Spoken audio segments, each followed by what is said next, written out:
તો વિદ્યાર્થી મિત્રો, આપણે આ ચેપ્ટરની આઈએમપી થિયરી એટલે કે ઘણી બધી વાર પરીક્ષામાં પૂછાતી થિયરી છે કુલમ્બનો નિયમ, તેની આપણે અહીંયા શરૂઆત કરી રહ્યા છીએ. તો કુલમ્બનો નિયમ એ બે બિંદુવત વિદ્યુતભારો વચ્ચે લાગતા બળ અંગેનું માત્રાત્મક વિધાન છે. મતલબ કે બે વિદ્યુતભારો, એક Q1 અહીંયા લો અને બીજો વિદ્યુતભાર Q2 લો, તો તે બંને વચ્ચે બળ કેટલું લાગશે તે આપણે કુલમ્બના નિયમ દ્વારા શોધી શકતા હોઈએ છીએ. તો કુલમ્બે આ બળ કઈ રીતે શોધ્યું? તો તેને એની માટે એક પ્રયોગ કર્યો હતો કે જેના માટે કુલમ્બે ધાતુના બે વિદ્યુતભારિત ગોળા વચ્ચેનું બળ માપવા માટે વર્તુલાનો ઉપયોગ કર્યો હતો. તો વર્તુલા એટલે શું? અહીંયા હું તમને એની એક આકૃતિ બતાવું છું. તમારે પરીક્ષામાં કશે દોરવાની જરૂર નથી. વર્તુલા તમને અહીંયા બતાવેલી છે કે જેનો કુલમ્બે એના પ્રયોગ માટે ઉપયોગ કર્યો હતો. તો એને કર્યું શું હતું? તો અહીંયા તમને આ બે ગોળાઓ તમને દેખાય છે, ગોળો એ અને ગોળો બી. તો અહીંયા ધ્યાન રાખવાનું કે કુલમ્બે સૌથી પહેલાં તો કર્યું શું? આ ગોળો બી, આ ગોળા બીને કુલમ્બે સૌથી પહેલાં તો વિદ્યુત ભારિત કર્યો. એટલે કે અહીંયા તમે જુઓ કે ધારો કે હું ગોળો બી અહીંયા લઉં કે જેના ઉપર વિદ્યુત ભાર Q છે. હવે આ ગોળાને જો હું બીજા વિદ્યુતભાર વિહીન ગોળાના સંપર્કમાં લાવીશ, એટલે કે તમે અહીંયા જોઈ શકો છો કે આના ઉપર કોઈ જ વિદ્યુતભાર અત્યારે છે નહીં. આ બંનેને એકબીજાના સંપર્કમાં લાવતા બંને ગોળાઓ ત્યારબાદ Q/2 વિદ્યુતભાર ધરાવતા હશે. એટલે આ વસ્તુ હંમેશા યાદ રાખવાનું કે એક ગોળો કે જે વિદ્યુતભારી છે, ધારો કે આપણે વિચારીએ કે આના ઉપર વિદ્યુતભાર 2Q છે, બીજો ગોળો કે જેના ઉપર કોઈ જ વિદ્યુતભાર છે નહીં. આ બંને એકબીજાના સંપર્કમાં લાવીએ તો બંને સરખા પ્રમાણમાં વિદ્યુતભારની વહેંચણી એટલે કે Q કરી કાઢશે. એવી જ રીતે ધારો કે હું અહીંયા એક ગોળો લઉં કે જેમાં વિદ્યુતભાર 4Q છે અને આના ઉપર વિદ્યુતભાર છે જ નહીં, તો આ બંનેને એકબીજાના સંપર્કમાં લાવતા બંને ગોળાઓ સરખો વિદ્યુતભાર એટલે કે 2Q ની વહેંચણી કરી કાઢશે.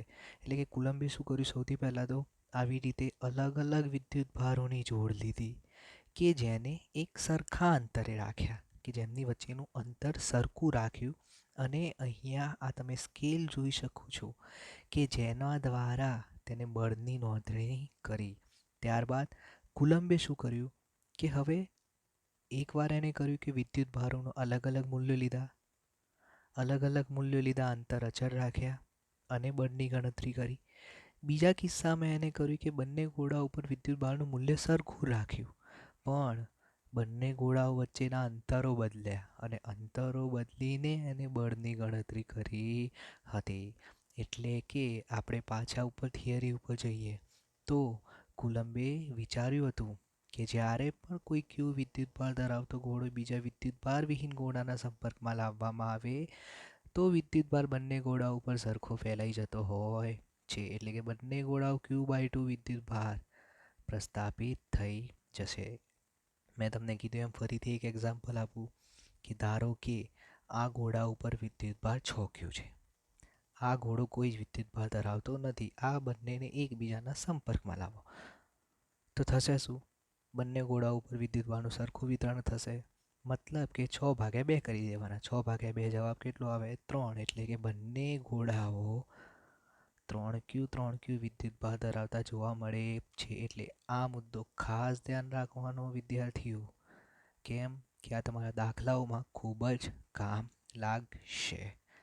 એટલે કે આમ Q/2 વિદ્યુતભાર ધરાવતો ગોળો વિદ્યુતભાર વિહીન ગોળાના સંપર્કમાં લાવવામાં આવે તો આપણે ચલો લાવીએ તો Q/2, આના ઉપર કોઈ જ વિદ્યુતભાર નથી, જેને સંપર્કમાં લાવ્યા તો બંને ઉપર વિદ્યુતભારની સરખી વહેંચણી થાય. Q/2 / 2 એટલે 2/2 એટલે છેદમાં 2 × 2 થઈ જવાના. એટલે કે બંને ગોળાઓ ઉપર Q/4 વિદ્યુતભાર પ્રસ્થાપિત થઈ જશે. તમે અહીંયા જોઈ શકો Q/2 / 2 કરું તો તમને આવી રીતે સમીકરણ મળે Q/2 × 2 એટલે જવાબ આવે Q/4. એવી જ રીતે Q/4 ધરાવતો ગોળો બીજા વિદ્યુતભાર વિહીન ગોળાના સંપર્કમાં લાવીએ તો જવાબ શું મળશે આપણને? Q/8. આમ કુલંબે અહીંયા સૌથી પહેલાં તો વિદ્યુતભારોની નિશ્ચિત જોડી માટે અંતરો બદલીને જુદા જુદા અંતરો માટે સૌથી પહેલાં બળ માપ્યું હતું. ત્યારબાદ તેને શું કર્યું? તો તેને જોડીમાંના વિદ્યુતભારોના મૂલ્યો બદલી કાઢ્યા અને દરેક જોડી માટે અંતર અચળ રાખ્યું.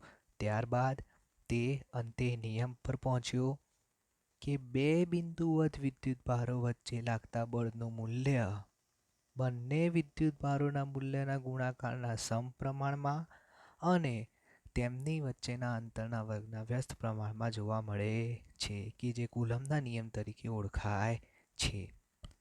આમ જો શૂન્યાવકાશમાં બે વિદ્યુતભારો Q1 અને Q2 એકબીજાથી તમે અહીંયા જોઈ શકો છો કે r જેટલા અંતરે રહેલા હોય તો તેમની વચ્ચે લાગતા કુલંબીય બળનું મૂલ્ય આપણે ઉપર જ નિયમમાં વાત કરી કે બંને વિદ્યુતભારોના મૂલ્યના ગુણાકારના સમપ્રમાણમાં એટલે અંશમાં તો Q1 × Q2 આવવાનું ભાગ્યા નિયમમાં આપેલું છે કે અંતરના વર્ગના વ્યસ્ત પ્રમાણમાં એટલે કે છેદમાં r².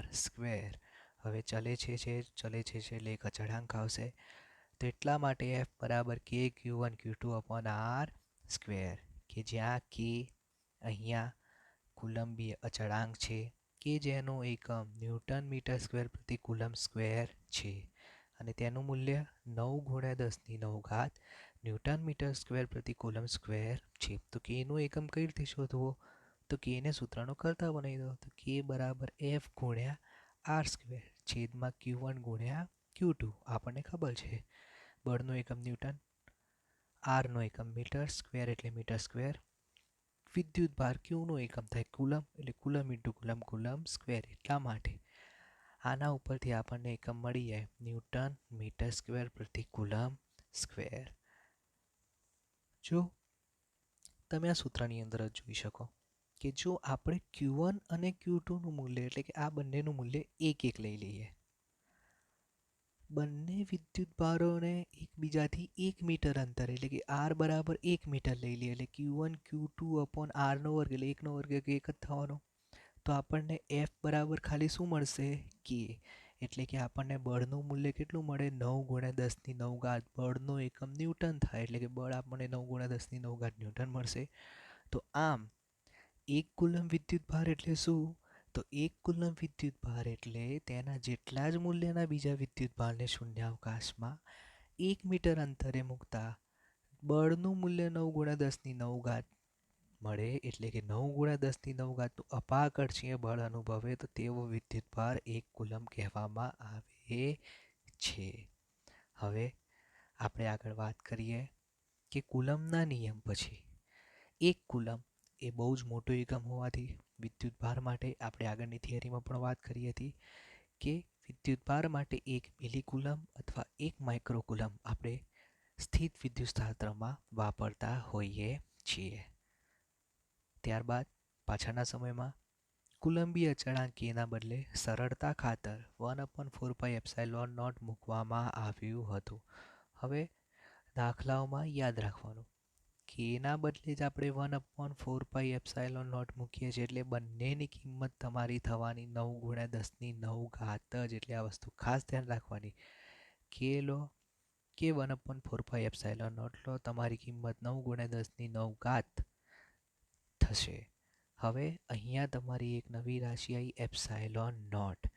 ε0 અથવા તમે સાદી ભાષામાં E0 કહો તો એને મુક્ત અવકાશની પરમિટિવિટી કહેવામાં આવે છે અથવા શૂન્યાવકાશની પરમિટિવિટી કહેવામાં આવે છે કે જેનું મૂલ્ય 8.854 × 10⁻12 કુલમ્બ સ્ક્વેર પ્રતિ ન્યૂટન × મીટર સ્ક્વેર છે. તો હવે આ એકમ કઈ રીતે આવ્યો? તો ફરીથી આ સૂત્રની અંદર આપણે ε0ને કરતા બનાવી દઈએ તો ε0 = આપણને શું મળશે? ε0 અહીંયાથી આમ ઉપર જતો રહેવાનો, F છેદમાં આવી જવાનું. તો આવું આપણને એકમ મળશે કે Q1 Q2/4πFr². હવે તમે અહીંયા જુઓ Q1 Q2 કુલમ્બ સ્ક્વેર મળી ગયો, 4 પાઈ એ તો એકમ રહિત છે, બળનો એકમ ન્યૂટન, આર સ્ક્વેર એટલે મીટર સ્ક્વેર. પણ આ બધી વસ્તુ છેદમાં છે એટલા માટે અહીંયા આપણે લખેલું છે ન્યૂટનની -1 અને મીટરની -2. એટલે આવી રીતે એપ્સાઇલોન નોટનો પણ તમે એકમ શોધી શકો છો. અહીંયા તમારો કુલમનો નિયમ પૂરો થાય છે. બહુ જ ઇઝી વસ્તુ છે. ખાલી તમારા પ્રયોગ લખવાનો છે કે કુલંબે પ્રયોગમાં શું કર્યું હતું અને કુલમના નિયમનું વિધાન લખી સૂત્ર આપવાનું છે અને કેનું તથા એપ્સાઇલોન નોટના પરિમાણો અને એકમો દર્શાવવાના છે. હવે બીજી વસ્તુ, જો તમને પરીક્ષામાં એ રીતે પૂછાય કે કુલમનો નિયમ સદિશ સ્વરૂપે સમજાવો. હવે આપણને ખબર છે કે બળ પોતે સદિશ રાશિ છે, અંતર પણ સદિશ રાશિ છે, એટલે કે આ નિયમ આપણે સદિશ સ્વરૂપે કઈ રીતે રજૂ કરીશું. તો કુલમનો નિયમ સદિશ સ્વરૂપે, આ બીજો પ્રશ્ન છે એટલે ધ્યાન રાખવાનું, બંને પ્રશ્નો મિક્સ ના થઈ જાય એનું ખાસ ખાસ ખાસ ધ્યાન રાખવું. તો કુલમનો નિયમ સદિશ સ્વરૂપે આપણે અહીંયા જોઈએ તો તમે અહીંયા આકૃતિ 1 સૌથી પહેલાં ધ્યાનમાં લો. તો આકૃતિ 1માં તમે જોઈ શકો છો કે બે વિદ્યુતભારો અહીંયા Q1 અને Q2 રહેલા છે કે જે ઉગમ બિંદુઓથી કોઈક નિશ્ચિત સ્થાન ઉપર રહેલા જોવા મળે છે. તો અહીંયા તમને જોવા મળે છે કે બે વિદ્યુતભારો Q1 અને Q2 ઉગમ બિંદુથી R1 અને R2 સ્થાન સદિશે રહેલા છે. એટલે કે અવકાશમાં એમના સ્થાન R1 સદિશ અને R2 સદિશે આવેલા છે. હવે આ Q1 વિદ્યુતભાર પર Q2 વિદ્યુતભારના કારણે બળ તો લાગવાનું જ છે. કુલમનો નિયમ શું કહે છે આપણને કે બે બિંદુવત વિદ્યુતભારો વચ્ચે લાગતું બળ બંને વિદ્યુતભારોના ગુણાકારના સમપ્રમાણમાં, એટલે કે ઉપર Q1 Q2 આવી ગયું ભાગ્યા છેદમાં શું હતું અંતરના વર્ગના વ્યસ્ત પ્રમાણમાં, એટલે છેદમાં અંતરનો વર્ગ આવી ગયો. આખો નિયમ સદિશ સ્વરૂપે છે. તો એટલા માટે F12 સદિશ બરાબર 1/4πε0 Q1 Q2 upon R12 નો સ્ક્વેર R12 કેપ. હવે અહીંયા ધ્યાન રાખવાનું કે અહીંયા બળ Q1 વિદ્યુતભાર પર Q2 દ્વારા લાગે છે, તો એટલા માટે આપણે R12 લખેલું છે. એટલે કે બીજા વિદ્યુતભારથી પહેલા વિદ્યુતભાર તરફનું સ્થાન સદિશ કે જેનું મૂલ્ય R12 સદિશ બરાબર R1 સદિશ માઇનસ R2 સદિશ થતું હોય છે. તેવી જ રીતે આપણે વાત કરીએ, આપણે અહીંયા ઉપર જોયું કે Q1 વિદ્યુતભાર પર Q2 દ્વારા બળ લાગે છે. તો અહીંયા તમે જોઈ શકો છો કે F12 લખેલું છે, એટલે કે બીજા વિદ્યુતભાર દ્વારા પહેલા વિદ્યુતભાર પર લાગતું બળ. એટલે આવી રીતે વંચાય બીજા વિદ્યુતભાર દ્વારા પહેલા વિદ્યુતભાર પર લાગતું બળ, એટલે કે એને F12 વડે દર્શાવાય. તો એવી જ રીતે બીજા વિદ્યુતભાર પર પણ પહેલા વિદ્યુતભાર દ્વારા બળ લાગશે. તો એટલા માટે Q2 વિદ્યુતભાર પર Q1 વિદ્યુતભારને કારણે લાગતું બળ, તો એને કઈ રીતે દર્શાવીશું? તો જુઓ, પહેલા વિદ્યુતભાર દ્વારા બીજા વિદ્યુતભાર પર લાગતું બળ એટલે આપણે કોના વડે દર્શાવીએ? F21. તો એટલા માટે F21 બરાબર 1/4πε0 Q1 Q2 upon R21 નો વર્ગ R21 કેપ. હવે અહીંયા આ બંને સમીકરણોમાં R21 કેપ અથવા R21 કેરેટ R12 કેરેટ નામની રાશિ આવેલી છે. આને તમારું શું કહેવાય? તો આને તમારું શું કહેવામાં આવે છે? એકમ સદિશ, કે જે તમે 11મા ધોરણમાં ભણેલા હતા. તે એકમ સદિશ શું કરે દેખો, આ R21 છે, આ F21 દર્શાવે છે, એટલે કે એકથી બીજા તરફની દિશામાંનો એકમ સદિશ. એટલે કે આ R21 F21 બળની દિશા તમારું બતાવતો જોવા મળે છે. એવી જ રીતે R12 F12ની તમારી દિશા બતાવે છે. એટલે હંમેશા યાદ રાખવાનું કે એકમ સદિશ તમારી શું બતાવશે? દિશાનું સૂચન કરતો જોવા મળે છે. અહીંયા તમે જોઈ શકો છો કે R21 એટલે શું? R21 બરાબર R2 સદિશ માઇનસ R1 સદિશ તરીકે આપણે લેવામાં આવે છે. તમે અહીંયા જોઈ શકો છો કે R12 કેરેટ અથવા R12 કેપ અને R21 કેપ એ એકમ સદિશ છે કે જે દિશા સૂચક છે. એટલા માટે R21 કેપ બરાબર, હવે 11મા ધોરણમાં તમે ભણેલા છો કે એકમ સદિશ બરાબર કોઈ પણ સદિશ ભાગ્યા એનું મૂલ્ય. તો અહીંયા R21 એકમ સદિશ છે, તો સદિશ R21 સદિશ આવવાનું ભાગે એનું મૂલ્ય એટલે R21. એવી જ રીતે R12 કેરેટ બરાબર R12 સદિશ ભાગે R12 નું મૂલ્ય. હવે દેખો, એક સદિશ તમારો આ બાજુની દિશા બતાવે છે, બીજું એકમ સદિશ તમારો આ બાજુની દિશા બતાવે છે. બંનેનું મૂલ્ય સરખું જ છે. કેમ? કેમ કે તમે અહીંયા જોઈ શકો છો કે અહીંયા તમારું R1 માઇનસ R2 થાય છે, અહીંયા તમારું R2 માઇનસ R1 થાય છે. એટલે કે તમે 5 માઇનસ 10 કરો તો -5 મળે, 10 માઇનસ 5 કરો તો 5 મળે. બંને વસ્તુ તો સરખી જ છે, પણ બંને એકબીજાની ખાલી વિરુદ્ધ દિશામાં હોય છે. તો એટલા માટે R21 કેપ બરાબર -R12 કેપ તરીકે આપણે અહીંયા મેળવી શકતા હોઈએ છીએ. જો આ કિંમત તમે આ સમીકરણમાં મૂકો અથવા આ સમીકરણમાં મૂકો, કોઈ બી સમીકરણમાં મૂકો, કંઈ જ વાંધો નથી. આપણે અહીંયા આ કિંમત સમીકરણ નંબર 2માં મૂકીએ તો આપણે અહીંયા જોઈ શકીએ છીએ કે F21 બરાબર R21 ના બદલે તમારું શું થઈ જશે? -R12, એટલે દિશા બદલાઈ ગઈ. તો એટલા માટે F21 બરાબર -1/4πε0 Q1 Q2 R12 square R12 caret. હવે આ કિંમત તો આખી કોની હતી? F12ની. તો મૂકી દો. તો એટલા માટે F21 બરાબર આપણને શું મળે છે અહીંયા? -F12.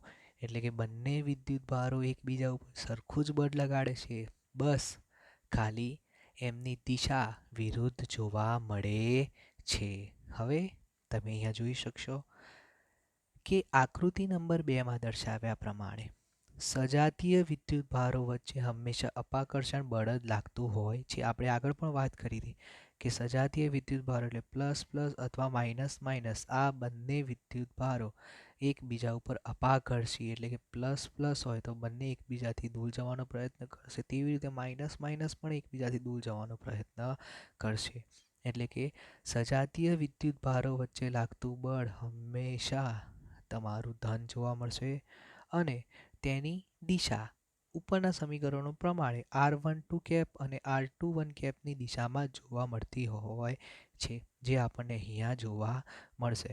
પરંતુ જો આપણે વિજાતીય વિદ્યુત ભારોની વાત કરીએ, એટલે એક ધન હોય અને બીજું ઋણ હોય, તો પ્લસ માઇનસ બરાબર તમારો જવાબ શું આવશે? માઇનસ. તો એટલા માટે તમારા બળનું મૂલ્ય Q1 Q2 <0, એટલે કે બંનેનો ગુણાકાર 0 કરતાં નાનો, એટલે કે ઋણ જોવા મળે છે. એટલે કે વિજાતીય વિદ્યુત ભારો માટે પણ આ સમીકરણ આપણે ઉપરના જ કુલમના નિયમનું જ સમીકરણ લાગુ પાડી શકીશું, પણ ફક્ત તે બળ આપણને ઋણ મૂલ્યનું જોવા મળશે. એટલે કે બળની દિશા ઉપર સજાતીય વિદ્યુત ભારોમાં સરખી જ મળતી હતી કે R12 અને R21 કેપની દિશામાં મળતી હતી, પણ અહીંયા તમે જોઈ શકો છો કે R21 તમારો આ બાજુની દિશામાં છે આકૃતિ નંબર 3માં, પણ F21 તમારો અંદરની તરફ આવે છે. એટલે કે તમારું બળ -R12 કેપ કે -R21 કેપની દિશામાં જોવા મળશે. આમ કુલમના નિયમનું સદિશ સ્વરૂપ અહીંયા તમારું પૂરું થાય છે.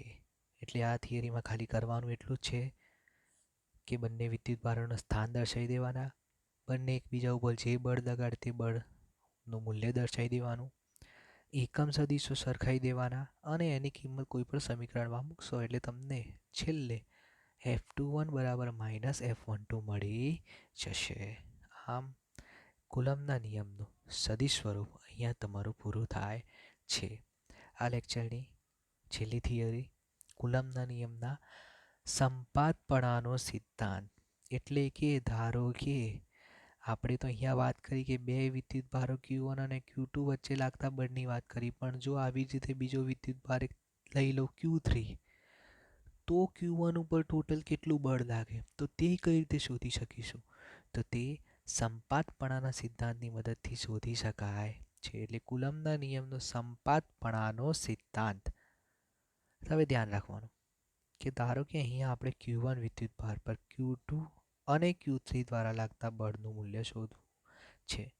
તો કરશું શું આપણે કે પહેલાં આ બંને દ્વારા લાગતું બળ શોધી લઈએ, પછી આ બંને દ્વારા લાગતું એકબીજા ઉપર બળ શોધી લઈએ અને બંનેનો સરવાળો કરી દઈએ, તો આપણને Q1 ઉપર લાગતું કુલ બળનું મૂલ્ય મળી જતું જોવા મળે છે.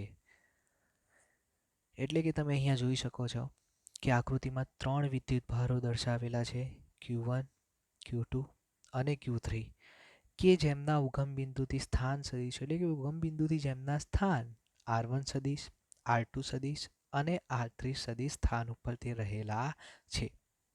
હવે સૌથી પહેલા Q1 વિદ્યુતભાર પર Q2 વિદ્યુતભાર અને Q3 વિદ્યુતભાર દ્વારા જે બળ લાગે છે, તો આ બંને Q2 અને Q3 વિદ્યુતભાર દ્વારા લાગતા બળોનો આપણે સદિશ સરવાળો કરી દઈએ તો Q1 પર લાગતા કુલ બળ આપણે શોધી શકતા હોઈએ છીએ. તો સૌથી પહેલા Q1 વિદ્યુતભાર પર Q2 વિદ્યુતભાર દ્વારા લાગતું બળ. તો આપણે અત્યારે હવે આટલી જ વાત કરવી છે. તો Q1 વિદ્યુતભાર પર Q2 દ્વારા લાગે છે એટલે કે બીજો પહેલા ઉપર લગાડે છે એટલે કોના વડે દર્શાવીએ? F12. તો એટલા માટે F12 બરાબર સૂત્ર તો કુલમના નિયમનું એકનું એક જ રહેવાનું છે, 1/4πε0 Q1 Q2 અપોન, હવે બીજાથી પહેલા તરફ જવાનું છે એટલા માટે R12 નો સ્ક્વેર, દિશા R12 કેપ. સદિશ તરીકે બધું બતાવીએ છીએ એટલા માટે એકમ સદિશ લખવો ફરજિયાત છે, ફરજિયાત તમારે એકમ સદિશ લખવો જ પડે. એવી જ રીતે Q1 વિદ્યુતભાર પર Q3 વિદ્યુતભાર દ્વારા લાગતું બળ આપણે જોવું હોય તો ત્રીજા દ્વારા પહેલા ઉપર લાગતું બળ એટલે બતાવાય કોના વડે? F13 સદિશ વડે. તો એટલા માટે F13 સદિશ બરાબર સૂત્ર તો એક જ રહેવાનું છે, ખાલી તમારા નંબર બદલાય છે. તો F13 સદિશ બરાબર 1/4πε0 Q1 Q3 upon R13 square R13 cap. એટલે કે હવે કરશું શું આપણે? આ બંનેનો સરવાળો કરી દઈશું. તો આમ Q1 પર લાગતું કુલ બળ એટલે F12 વત્તા F13 સદિશ. બંનેનો સરવાળો કરો તો બંનેની કિંમતો મૂકો. હવે તમે અહીંયા જોઈ શકો છો કે બંનેમાં કોમન શું નીકળશે? 1/4πε0 Q1 એટલું કોમન કાઢી કાઢો. બાકીનું બધું કૌંસમાં રહેશે એટલે કે F1 એટલે કે Q1 ઉપર લાગતું કુલ બળ આપણે આવી રીતે શોધી શકતા હોઈએ છીએ. એટલે તમે અહીં આકૃતિમાં જોઈ શકશો કે Q1 પર Q2 દ્વારા લાગતું બળ તમારું આ બાજુ જાય છે, Q1 પર Q3 દ્વારા લાગતું બળ આમ ઉપરની તરફ જાય છે. 11મા ધોરણમાં તમે આવી રીતે ભણ્યા હતા. સમાંતર બાજુ ચતુષ્કોણની રીતથી આપણે પરિણામી સદિશ મેળવી શકતા હોઈએ છીએ. એટલા માટે F1 તમને આમ ઉપર તરફની દિશામાં જતો જોવા મળે છે. આવી જ રીતે જો તંત્રમાં Q1 Q2 Q3 Q4 Q5 થી લઈને છેક Qn સુધી વિદ્યુતભારો હોય તો બળ કઈ રીતે શોધીશું? સિમ્પલ, આ જ સૂત્રની અંદર F12 છે જ વત્તા F13 થવાનું વત્તા F14 થવાનું, ક્યાં સુધી? વત્તા F1n સુધી થવાનું. તો આપણે એની વાત કરીએ તો જો તંત્ર કુલ Q1 Q2 Q3 ક્યાં સુધી? Qn સુધીના વિદ્યુતભારોનું બનેલું હોય તો Q1 વિદ્યુતભાર પર લાગતું કુલ બળ એટલે કે બીજા દરેક વિદ્યુતભારો દ્વારા લાગતા બળના સદિશ સરવાળા જેટલું જોવા મળશે. આમ F1 સદિશ બરાબર F12 સદિશ વત્તા F13 સદિશ વત્તા ક્યાં સુધી જવાનું છે? F1n સદિશ. બધી કિંમતો મૂકી દો એટલે કે 1/4πε0 F12 એટલે Q1 Q2 upon R12 square R12 cap વત્તા F13 ની કિંમત મૂકી દો Q1 Q3 upon R13 square into 1/4πε0 R13 cap. હવે વત્તા ડોટ ડોટ ડોટ એટલે કે આપણે છે ક્યાં સુધી જઈએ છીએ? n સુધી જઈએ છીએ. તો વત્તા આ છેલ્લી કિંમત મૂકી દો 1/4πε0 Q1 Q upon R1n square R1n cap. હવે આ બધામાંથી કોમન શું નીકળવાનું? Q1 upon 4πε0 બધામાં સરખું જ છે એટલે બહાર કાઢી દો. ડાયરેક્ટ તમે સિગ્મા એટલે કે દરેકનો તમે સરવાળો કરી શકો છો. તમે અહીંયા જોઈ શકો છો કે અહીંયા ખાલી તમારો Q2 બદલાય છે, અહીંયા Q3 બદલાય છે, અહીંયા ખાલી Qn બદલાય છે. છેદમાં પણ જુઓ તમે R1 તો બાજુમાં ખાલી 2 બદલાય છે, અહીંયા 3 થઈ ગયા અને અહીંયા n થઈ ગયા. એટલે કે સિગ્મા i બરાબર 2 થી n QI નો અપોન R1i નો સ્ક્વેર ઇન્ટુ R1i કેપ. આવી રીતે તમે Q1 પર લાગતું કુલ બળ શોધી શકતા હો છો. અહીંયા i બરાબર સૌથી પહેલાં 2 આવશે એટલે કે Q2/R12 નો સ્ક્વેર R12 કેપ થઈ જશે, વત્તા પછી સરવાળામાં આઈના બદલે 3 આવી જશે, એટલે કે Q1Q3/R13 નો સ્ક્વેર R13 કેપ.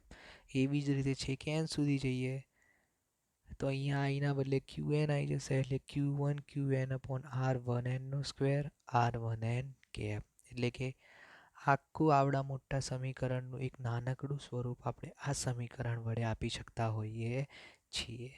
તો બસ આ લેક્ચર આપણે અહીંયા બતાવીએ છીએ. તો આટલા સૂત્રો ખાસ તૈયાર કરી દેવાના. કુલમના નિયમના સદી સ્વરૂપના સૂત્રો, કુલમનો નિયમ યાદ રાખવાનું. આ થિયરીમાં આકૃતિની કોઈ જરૂર નથી. કે તેમજ તેનું એકમ, એપ્સાઇલોન નોટ તેમજ તેનું એકમ અને તેના મૂલ્યો ખાસ જોઈ લેવા કે જે તમારા દાખલાઓ માટે ખૂબ કામ લાગશે. તો આટલું જ જોઈ લેજો. આગળના લેક્ચરના પણ જે તમારું Q=NE વાળું સૂત્ર હતું એ પણ જોઈ લેજો. તો આપણે આવતા લેક્ચરની અંદર આપણે દાખલાઓની ચર્ચા કરીશું. તો બસ તો આપણે અહીંયા રાખીએ છીએ.